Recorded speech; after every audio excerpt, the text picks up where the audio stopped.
Can I ask you, both companies, do you consider loot boxes to be an ethical feature of your games? Kerry?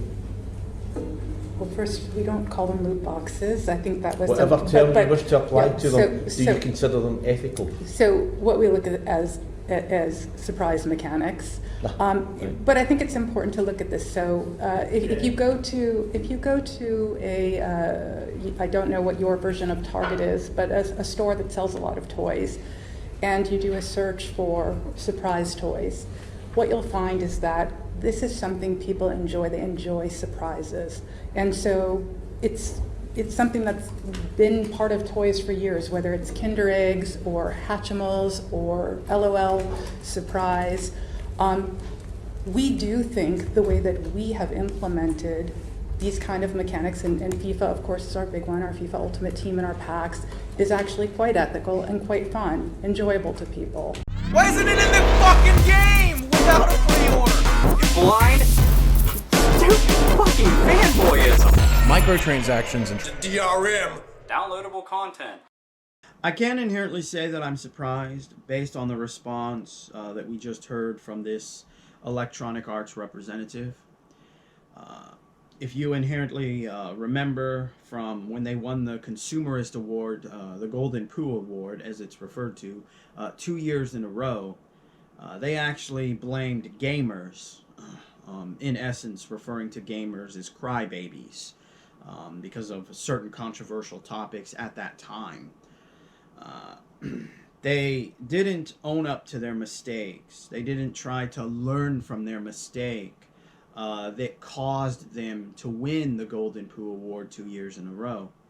And here what we see once again is Electronic Arts doing what they do best, and that is, instead of actually trying to fix the problem, instead of actually trying to come up with a solution that is satisfiable by their consumers, the very people that made their company as big as it is today, that's right. It's not the graphic designers or the programmers or the artists or the CEOs or the XOs or the general managers, the assistants, whoever, all right? They're not what made the company it is. It's not even the founders. They're not what made Electronic what it is. What made Electronic Arts as big as it is the consumers, the fan base, because ultimately without them, like every company, you have nothing. You are nothing without consumers, or depending on the product or service you're offering, a fan base. So to sit here and to listen to this lady basically try to redefine what a loot box is, and ultimately, number one, compare it to a physical product, because that's what she did. She compared it to a physical product in the sense of toys, where it's a mystery of what you're going to get. And number one, the first point that I have to make is that those are physical things that a person can create. And number two, they're relatively aware of the kind of object they're going to get. Because another example that she did not mention, at least for the U.S., would be Cracker Jack boxes. Now, granted, in this modern age, they're mostly just ridiculous tattoos. But back in the day, they used to be little small plastic toys, really cheap. But that was the mystery. You didn't know what you would end up getting. You could say that mystery still exists in this modern age. You just don't know what kind of tattoo, or if you're going to get a sticker, ultimately exists. But at the end of the day, it's still a physical product that you're going to be getting.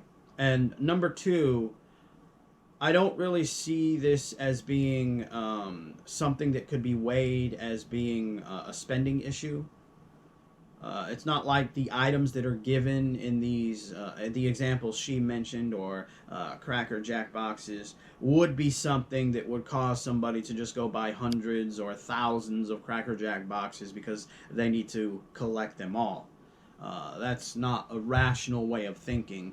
That's Electronic arts doing what electronic arts does best, and that is making excuses for the actions of what they ultimately have done.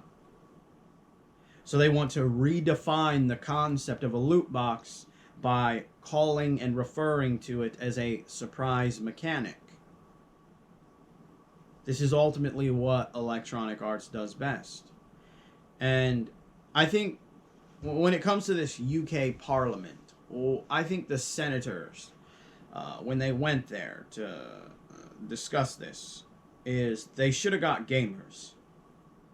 They should have brought a certain amount of actual people, consumers, because you can find people that more than likely have become addicted to microtransactions and loot boxes, and literally have them tell their story as well. But not only that, not just have people, but just gamers in general, even gamers that never bought loot boxes because they saw them for what they were, and they're going to give their thoughts and opinion on this very thing.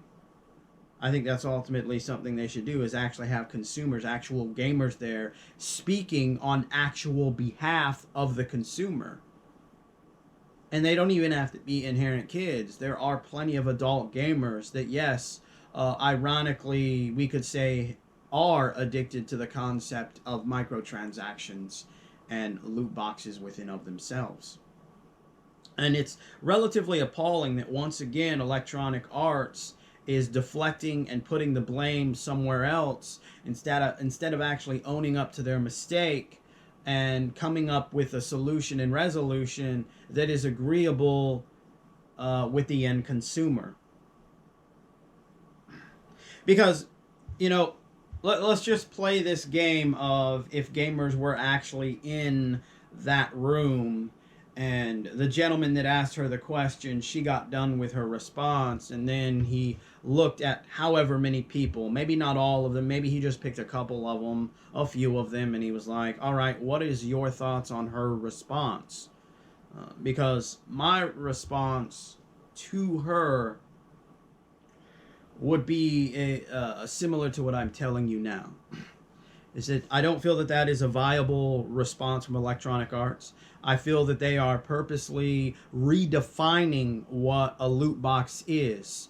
And not to mention the bold-faced lie that she just decided to tell everyone in here, is that Electronic Arts refers to them as special mechanics instead of loot boxes. Because if you go on their Twitter account, when they've been called out on this, especially Battlefield 5, they referred to them at that time as loot boxes, not special mechanics. So she's lying directly to everyone's face, and she's lying for the sole purpose to try and deflect and to confuse people that may not be fully familiar with the gaming industry or the concept of a loot box, which is basically a microtransaction within of itself.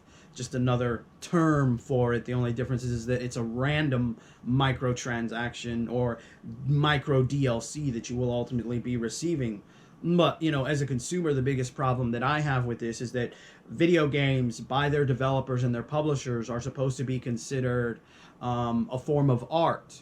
Well, then tell me what artist out there tries to sell you extra little micro things for their sculptures or their paintings. It doesn't happen. It doesn't do that. We can even go into the concept of another art form, such as film, television, comic books, novels. Once again, these are artists creating things, but the one thing they're not doing with their art is creating small little tidbits of, hey, if you give me this amount of money, you can have this extra chapter that will fit into the story of the overall book, or this extra 5 pages that adds more context and understanding to this here comic book.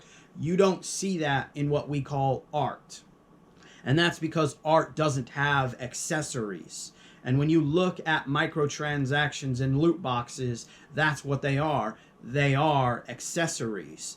And it is Electronic Arts and many other publishers out there really damaging an art form and merely seeing it and looking at it as a product They don't see their video games honestly as an art form. They see it as a product. And they don't see their fan base as actual people with thoughts and concerns about a hobby that they enjoy and love, and maybe even a company that they used to respect and would like to see that company go back to their roots, to where they were respected and loved by gamers, as opposed into this modern generation to what they're doing right here in front of all of you.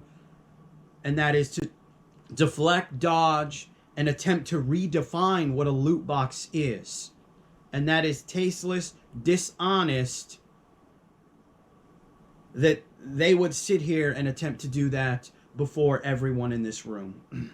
Instead of actually owning up to the mistake that they made, which ironically is some kind of wisdom we all should have learned from our parents within of itself.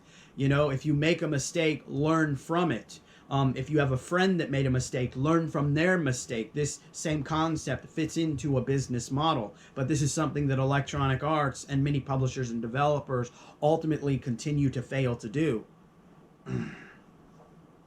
And ultimately, I feel, based on that response that she just gave, willfully lying to everyone in this room, that right there, to me, is proof and stand alone that this bill needs to be passed. Because it's not about me, the consumer. They don't see me as a person. They see me as cash or a credit card.